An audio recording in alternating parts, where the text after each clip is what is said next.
पुस्तक का नाम है भ्रम का पुलिंदा। इसका एक अंश है जहाँ पर पानी के बारे में स्पष्ट रूप से कई चीज़ें बताई गई हैं दोस्तों, तो वो मैं आपके सामने रख रहा हूँ। तो चलिए दोस्तों शुरू करते हैं। भ्रमिकों ने संस्कृत भाषा का जन्म अज्ञात लाखों वर्ष पूर्व के नाम का भ्रम तो फैला दिए, लेकिन उस संस्कृत भाषा की लयबद्धता हेतु व्याकरण वाले को स्थापित करना भूल गए थे, जिसकी वजह से भ्रमशीलों को संस्कृत व्याकरण हेतु ईसा से लगभग 600 ईसा पूर्व में जाकर जन्म का सही समय अभी तक निश्चित नहीं हुआ है, और अज्ञात स्थान भी अभी तक लोग निश्चित नहीं कर पाए कि इनको जन्म होना कहाँ और किसके घर में दिखाया जाए। पर एक अदृश्य भ्रमिक विद्वान को पैदा करना पड़ा, जिसका नाम इन लोगों ने पाणिनि रखा था। इन गपोड़ियों के अनुसार पाणिनि संस्कृत के प्रकांड विद्वान थे। इसी वजह से पाणिनि ने संस्कृत व्याकरण में अष्टाध्यायी अर्थात 8 अध्यायों वाले महर्षि संग्रहालय द्वारा रचित संस्कृत व्याकरण का एक अत्यंत प्राचीन ग्रंथ लगभग 600 ईसा पूर्व में लिखा गया था, जिसमें 8 अध्याय हैं। प्रत्येक अध्याय में 4 पाद हैं। प्रत्येक पाद में 38 से 220 तक सूत्र हैं। इस प्रकार अष्टाध्यायी ने 8 अध्याय 32 पाद और सब मिलाकर लगभग 4000 सूत्र बना दिए। लेकिन पाणिनि द्वारा लिखा हुआ वह अष्टाध्यायी संस्कृत व्याकरण ग्रंथ आज तक किसी खुदाई से नहीं मिला है। पता नहीं भ्रमकों को कौन से सूक्ष्मदर्शी यंत्र द्वारा पाणिनि द्वारा लिखित अष्टाध्यायी पुस्तक दिख गई और उस पुस्तक के अंदर लिखी हुई ज्ञान की जानकारी मिल गई। मध्य प्रदेश के सतना जिले में भरूच स्थान से एक शिलापट मिला है, जिसको देखकर भ्रमशीलों द्वारा आज पाणिनि को स्थापित किया जा रहा है। इसे आप लोगों के बीच रख रहा हूँ। आप लोग इस शिलापट को गौर से देखें। सही से यह अगर पाणिनि का शिलापट है तो यह अपने शिलापट में धम्बलिपि यवमज लिखा हुआ स्पष्ट नहीं है के बाद कुछ शब्द क्यों लिखा है। या तो यह पाणिनि नहीं है या फिर अभी तक पाणिनि के नाम पर चली भाषा को संस्कृत बनाकर लोगों को झांसा दिया जा रहा है। सबसे बड़ी बात है कि आज तक भ्रमबाजों को पाणिनि का जन्म स्थान और जन्म समय की जानकारी नहीं है, फिर भी सभी लोगों के बीच में पाणिनि और उसके द्वारा विकसित संस्कृत का ज्ञान होना बताते हैं। यह चित्रकारी की गई शिलापट भरूच में खुदाई से मिली है। इस चित्र को देखकर वेद वाणी वेदांत प्राच्य विद्या शोध संस्थान के निदेशक सुधुम आचार्य ने इसे संग्रहालय और पर रुचि से जुड़ी कहानी का हिस्सा माना है। अब कैसे हिस्सा माना है इसके बारे में कुछ लिखा नहीं है। एक बात और बता दूं कि धम्मलिपि, जिसे आज साहित्यिक भाषा के रूप में प्राकृतिक लिपि या ब्राह्मी लिपि कहा जाता है, कि वर्णमाला द्वारा वैदिक संस्कृत कभी नहीं लिखी जा सकती, क्योंकि वैदिक संस्कृत में चंद्र बिंदु शब्दों के अंत में हलंत विसर्ग और सबसे ज्यादा वर्णमाला के ऋषि औ अह स स छ त्र य से बनने वाले शब्द हैं, जो धम्मलिपि की वर्णमाला में ऐसे स्वर व्यंजन हैं। दूसरी सबसे अहम बात यह है कि धम्मलिपि की वर्णमाला में जब ऋषि स्वर नहीं है तो उस स्वर द्वारा संस्कृत का क्रय कैसे लिखा जाएगा। नीचे धम्मलिपि में लिखा हुआ पूरा अभिलेख रख रहा हूँ। इसको देखकर कोई बताए कि चंद्र बिंदु हलंत विसर्ग और ऋषि का उपयोग कहाँ हुआ है। साथ ही बहुत ही जबरदस्त भ्रम का पुलिंदा बनाया गया। आप समझ रहे हैं ना।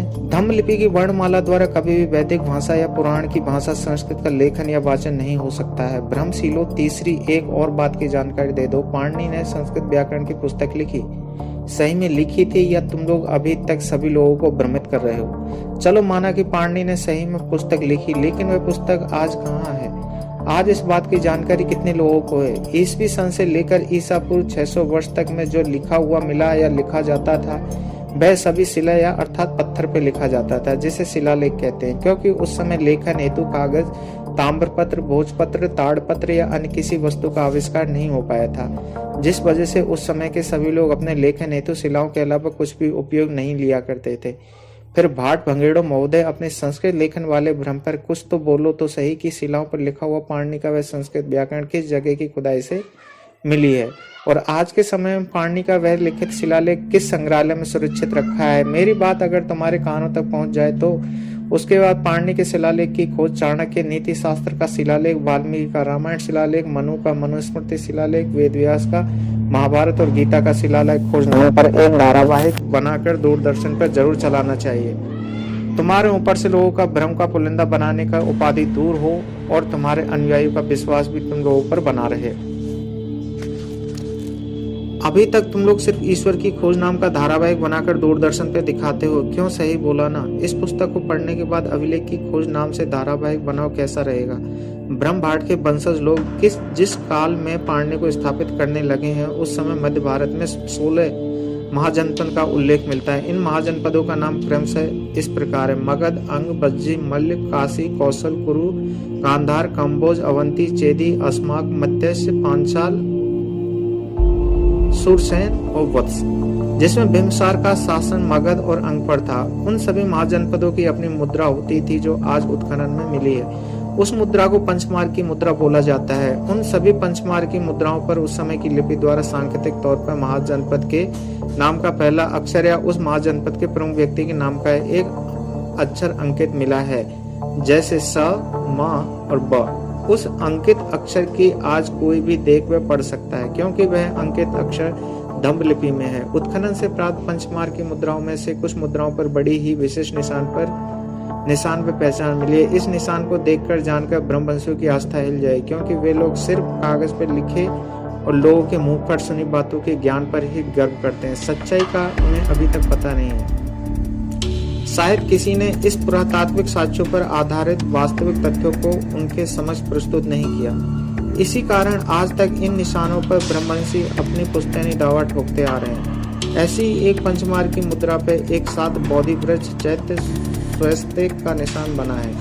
अब यह तो पता है ही कि चैत्य और बोधि वृक्ष की किस संस्कृति के भाग है, यानी स्वास्तिक निशान भी सम्यक संस्कृति का निशान में पहचान है। इस स्वास्तिक चिन्ह पर ब्रह्म भाटों द्वारा सिर्फ ब्रह्म का पुलिंदा बनाया जा रहा है। पंचमार की एक मुद्रा जिस पर रथ बना हुआ है ब्रह्म भाटों के समक्ष प्रस्तुत कर रहा हूँ, ताकि ब्रह्म भाटों की तथाकथित विद्वान लोग रथ में सवार व्यक्ति से अपना खून का रिश्ता जोड़ते हुए रथ सवार का नाम बता सकें। पंचमार की मुद्रा पर रथ और रथ सवार का चित्र बना है। अब ब्रह्मवंशियों की कलम कसाई लेखक रथ पर सवार व्यक्ति को क्या नाम देंगे? सम्यक संस्कृति में जब भगवान बुद्ध की मूर्ति बनने की परंपरा नहीं थी, उस समय बोध गया में पहली बार सम्राट अशोक ने बौद्ध वृक्ष के नीचे भगवान बुद्ध का पाद निशान अर्थात श्रीपाद बनाया था, जिसे श्रीपाद कहा जाता है। आज वैसे अनेक श्रीपाद मिले हैं जिन पर स्वास्तिक, धम्मचक्र, त्रिरथ का निशान देखने को मिला है। सबसे नीचे में जो श्रीपाद देख रहे हैं वह श्रीपाद स्वाद घाटी से मिला है।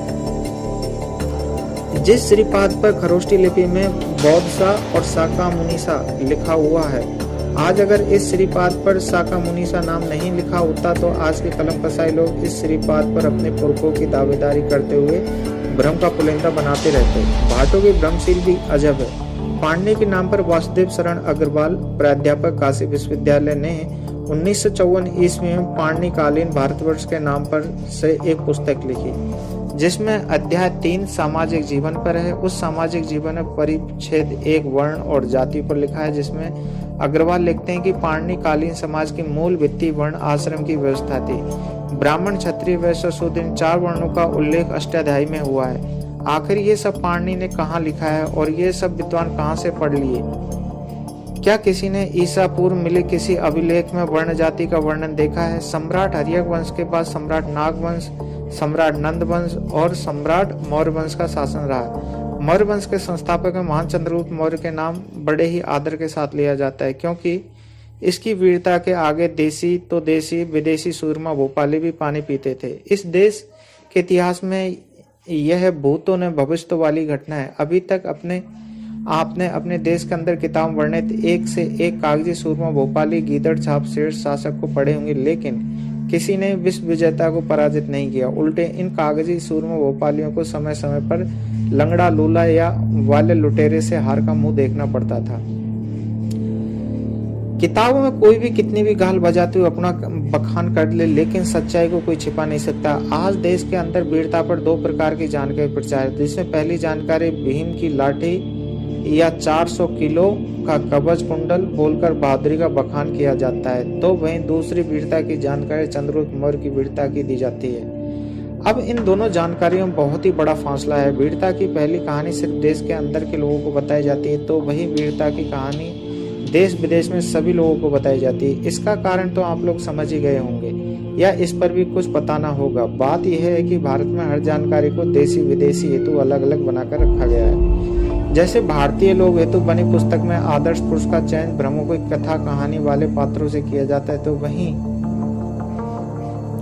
भारतीय पुस्तकें जब विदेशों में जाती हैं और वहां के लोग इन पुस्तकों के माध्यम से भारतीय आदर्श पुरुष की जानकारी प्राप्त करते हैं, तो ऐसी पुस्तकों में आदर्श पुरुष का चयन पुरातात्विक रूप से प्रमाणित भगवान बुद्ध और भगवान महावीर को किया जाता है। चंद्रगुप्त मौर्य और सेल्यूकस का सारा घटना चक्र उत्खनन द्वारा पुरातात्विक विभाग से अभी प्रमाणित है। साथ ही इन सभी घटनाओं का वर्णन यूनानी लेखकों द्वारा यूनानी भाषा में लिखित है, उसको भी अंग्रेजी में अनुवाद करते हुए प्रमाणित किया गया है। इस पर किसी प्रकार का भ्रम नहीं पाले, क्योंकि यह अभी तक के इतिहास में अद्वितीय घटना है। चंद्रगुप्त मौर्य के सत्ता पर बैठने के बाद उत्तर पश्चिम सीमा पर सिकंदर अर्थात अलेक्जेंडर के सेनापति सेल्यूकस के साथ भयंकर युद्ध हुआ, जिसमें सेल्यूकस को हार का मुंह देखना पड़ा। इस हार के बाद से सेल्यूकस के अंदर चंद्रगुप्त मौर्य के नाम से खौफ बैठ गया। अब तो उसे किसी भी प्रकार से चंद्रगुप्त मौर्य से संधि की जुगत लगानी थी, अन्यथा उसे अपना साम्राज्य खत्म होने का डर सताने लगा था। आगे इसी का प्रमाण है कि दो राजाओं के बीच दुश्मनी को पारिवारिक संबंध में बदलने हेतु सेल्यूकस ने चंद्रगुप्त मौर्य से अपनी बेटी हेलेना की शादी की तथा साथ साथ पश्चिमी भूभाग का बहुत बड़ा हिस्सा हेरात, कांधार, काबुल, बलूचिस्तान जैसे उन्नत भूभाग मगध सम्राट के चरणों में सुपुर्द किए। इतना होने के बाद सिकंदर के अंदर बैठा डर पूरी तरीके से खत्म नहीं हो रहा था। इसी वजह से उसने इतना होने के बाद भी अपने एक यूनानी विद्वान मेगास्थनीज को शांति दूत के रूप में मौर्य दरबार में भेजा, ताकि आगे किसी प्रकार की कोई परेशानी ना हो। दोस्तों, यहाँ पर पाणिनि का जो अध्याय है यहाँ पर खत्म होता है। आगे हम बात करेंगे चाणक्य के बारे में। तो मिलते हैं दोस्तों अगले वीडियो में। अगर आपको ये वीडियो अच्छा लगा है तो लाइक करें, सब्सक्राइब करें और बेल आइकन को भी दबाएं। मिलते हैं अगले वीडियो में, तब तक के लिए धन्यवाद, नमस्कार।